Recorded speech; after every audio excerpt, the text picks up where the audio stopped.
Hello अस्सलाम वालेकुम, नमस्ते। कैसे हैं आप लोग मेरे प्यारे बच्चों? उम्मीद है कि अच्छे होंगे। एक बार फिर से आप सभी का स्वागत है अपने चैनल HR फॉर यू में। जी हाँ, आज मैं एक नए और लेटेस्ट वीडियो के साथ आप लोगों के सामने आया हूं, जो हिंदी व्याकरण का है। बड़ा ही मसालेदार चैप्टर है, मसालेदार क्लास है आज का। क्यों? क्योंकि आज मैं व्याकरण का वो पाठ आपको पढ़ाने जा रहा हूं जो अब आपका याद करने का लोचा, खचखच, मचमच सब खत्म। आपको याद करना ही नहीं पड़ेगा। 4 शब्द के जरिए आप पूरा व्याकरण सीख जाओगे। तो आज मैं आपको पढ़ाने वाला हूं उच्चारण स्थान, कि किन शब्दों का उच्चारण स्थान हम कहां से करेंगे। इसको हिंदी व्याकरण में 10th 12th दोनों में पूछा गया है। तो 10th और 12th दोनों विद्यार्थी हैं जो वीडियो को पूरा देखेंगे। आप लोग वीडियो पूरा नहीं देखते हो, वीडियो पूरा नहीं देखते तो मेरे पढ़ाने का क्या फायदा? क्लास पूरा अटेंड नहीं करते हो। और अगर चैनल पर नहीं तो चैनल को सब्सक्राइब कर लोगे, बेल आइकन दबा लोगे, ताकि हर दिन की वीडियो का नोटिफिकेशन आपको मिलता रहेगा। और मैं जो पढ़ा रहा हूं यहीं से बोर्ड में पूछेगा, इससे एक भी एक्स्ट्रा नहीं पूछेगा और यही पूछेगा। मैं चैलेंज करता हूं। तो चलिए मैं सबसे पहले आपको पढ़ाना शुरू करता हूं कि हम पढ़ा रहे उच्चारण स्थान, वर्णों का उच्चारण स्थान।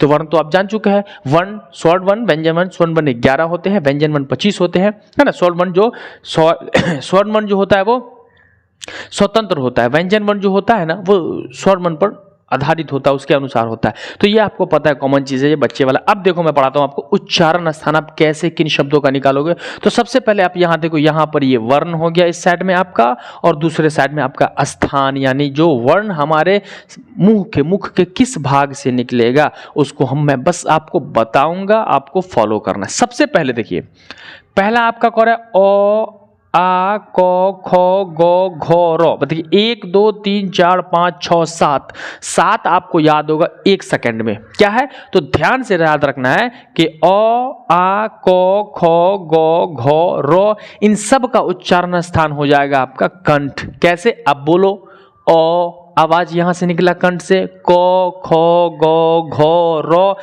उच्चारण स्थान कहां से? तो जब भी उच्चारण स्थान में आपको प्रॉब्लम हो, फंस जाओ, तो बोल के चेक करो, आपका उच्चारण स्थान बोलने में पता चल जाएगा कि कहां से साउंड निकल रहा है। तो मैंने आपको बता दिया। तो एक कंसेप्ट आपका क्लियर हो गया कि अ आ क ख ग घ र जो होगा उसका साउंड कहां से निकलेगा? कंठ से। आप कमेंट में बताते रहना किसका क्या निकलेगा। तो इन शब्दों का जब हम बोलते हैं क ख ग घ र, है क ख अ आ, कहां से? कंठ से। तो एक कॉन्सेप्ट क्लियर आपका कि इन शब्दों का तो आपको याद हो, ये याद रखना है कि अ आ क ख ग घ र एक लाइन से है। अ आ क ख ग घ र आपका हो गया कंठ का उच्चारण स्थान। क्लियर? दूसरा देख लेते हैं, हर्ष ई दीर्घ ई चौ छ जौ झ या य श। क्लियर है? एक से आता है ई हर्षी दीर्घी चौ छ जौ झ या य और श। इन सबों का उच्चारण स्थान आता है तालु। अब आप बोल के देखो, अब ये देखो, ई तालु पे गया, दीर्घ ई चौ छ जौ, आपका जबान तालु में सटता है। आपका जबान बोल के देखो ना, छ जबान को हिलाए बिना बोलोगे छ नहीं होगा। छ ये जबान आपका सटता है। आप बोलो जौ, जो नहीं होता है ना, जो जबान आपका सटता है, शो यहां सटता है। तो ये आपका हर्ष ई दीर्घी चौ छ जौ झ या यो और शो जो हो गया वो आपका तालु हो गया। तो चलो एक बार आप बोल के ट्राई करो, बोलो तो, अब ट्राई करो तो, हर्ष ई दीर्घी चौ छ जौ झ या यो और शो जो हो गया वो आपका क्या हो गया? तालु से उच्चारण स्थान। तो 2 क्लियर। तीसरा आप देखो, तुम सीख जाओगे, मैं गारंटी देता हूं। और सीखे कि नहीं सीखे कमेंट में जरूर बताना कैसा लगेगा क्लास। ठीक है? मजा आता है पढ़ाने में यार, आप लोग ऐसे पढ़ते हो। तो देखो, ऋषि ट ठ ड ढ न र और श, ये कहां से निकलता है? मृदा से। अब कैसे होता है मृदा? किसको कहते हैं? देखो, अब देखो, ऋषि ट जबान कहां गया? तालु में। मृदा ऊपर ऊपर दोनों में, ट ठ ड ढ न रो शो। तो जबान जो होता है हमारा मृदा को टच करता है, यानी मृदा का मतलब है टो। तो आप इसका जबान तालु और दंत टो दोनों को ले लेता है। तो ये आपका क्या हो गया? मृदा हो गया। आप बोल के ट्राई करो, एग्जाम में अगर भूल जाना तो बोल के ट्राई कर लेना, आपको इजीली याद हो जाएगा। क्लियर? मजा आएगा आज के क्लास में। देखो आप, तो ये 3 कॉन्सेप्ट क्लियर आपका, ऋषि ट ठ ड ढ न रो शो, ये आपका हो गया मृदा हो गया। क्या हो गया? मृदा हो गया। तो ये भी कॉन्सेप्ट आपका क्लियर हो गया। चौथा हम देखते हैं इजी, ट थ द ध न ल श, है ना। तीनों श को अलग अलग दिया गया है। तो ये आपका हो गया दंत। क्योंकि इन सौ का उच्चारण स्थान निकलता है सौ, दांत को टच करता है। जितना वर्ड्स है आपका सब दांत को टच करता है। आप बोलो तो, थो, दो, धो, नो, है ना। तो दंत को, जबान हमारा जिसको टच करेगा वही स्थान उच्चारण स्थान होगा। तो जब भी हम बोलते हैं तो जबान, थो जबान, दंत को तो, थो, दो, धो, नो, तो ये सब क्या हो गया, लो और थो। तो ये सब जो होता है हमारे दंत को, हमारी जबान, हमारा जीभ जो है वो दांत को टच करता है बोलने में, तो हमारा उच्चारण स्थान इसका क्या हो जाएगा, दंत हो जाएगा। अब बताओ ना, ऐसे कोई पढ़ने का इससे आसान तरीका कोई होगा? एग्जाम में बैठे वर्ड पूछा कि आपको पूछा कि ल का उच्चारण स्थान, तो लो बोलो ल, जबान कहाँ गया, दंत को टच किया, दंत हो गया भाई, टेंशन नहीं। अब बोर्ड इजी।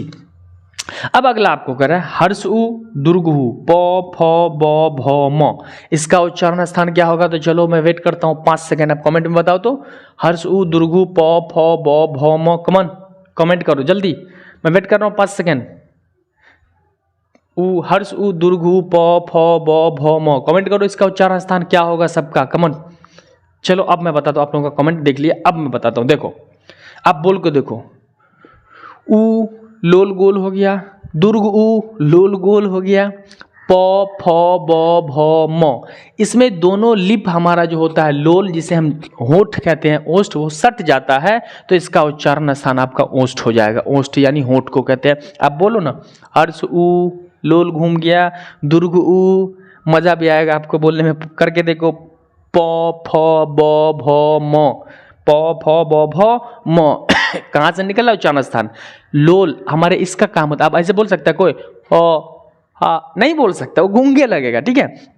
तो ये हर्ष उ दुर्गु प फ ब भ म आपका उच्चारण स्थान हो गया ओष्ठ, क्योंकि इसका उच्चारण कहाँ से निकलता है, हमारे ओष्ठ से निकलता है, होंठ से निकलता है, होंठ सटता है, तो इसका उच्चारण स्थान आपका ओष्ठ हो गया। क्लियर? अगला देखते हैं हम। अब इसमें छोटा छोटा बचा, मेन पार्ट्स निकल गया। अब दो चीज देखो, ए और आई जो होता है आपका कंठ और तालु दोनों को ले लेता है। देखो ए और आई, ए तो कंठ और तालु, ए कंठ और तालु दोनों लेता है, तो ए और आई जो हो गया आपका कंठ तालु कहलाता है वो, क्योंकि दोनों चीजों को लेता है, तो ए आई कंठ तालु हो गया। उसके बाद आपका ओ औ तो कंठ और ओष्ठ दोनों को लेता है।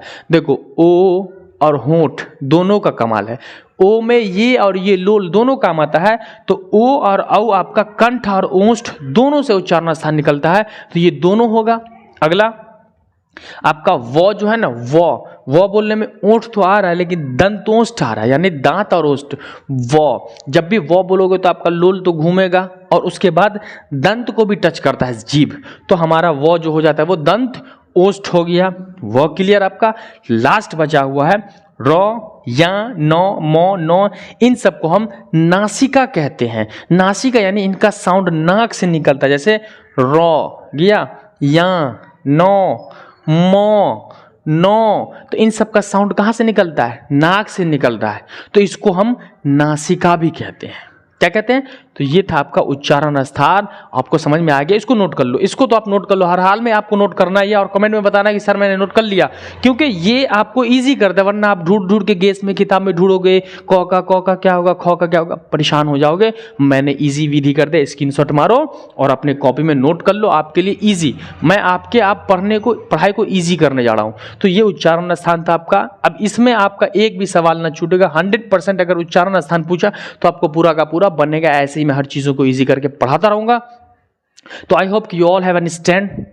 अब सब समझ चुके हो कि मैंने उच्चारण स्थान पढ़ाया, आपको मजा भी आएगा पढ़ने में। और चैनल पर नए हो तो चैनल को सब्सक्राइब कर लो। अब भी कह रहा हूं, एक ही चीज तो मांगता हूं, सब्सक्राइब, कमॉन। तो लाल वाले घंटे को दबा दो, मुझे संतुष्टि मिलेगी। और वीडियो को ज्यादा से ज्यादा शेयर करोगे, शेयर करो अपने दोस्तों को, पड़ोसियों को, जो भी रिलेटिव है कि लो हसान सर पढ़ाते हैं, पढ़ो इजी, घर बैठे मैट्रिक की तैयारी करो यार।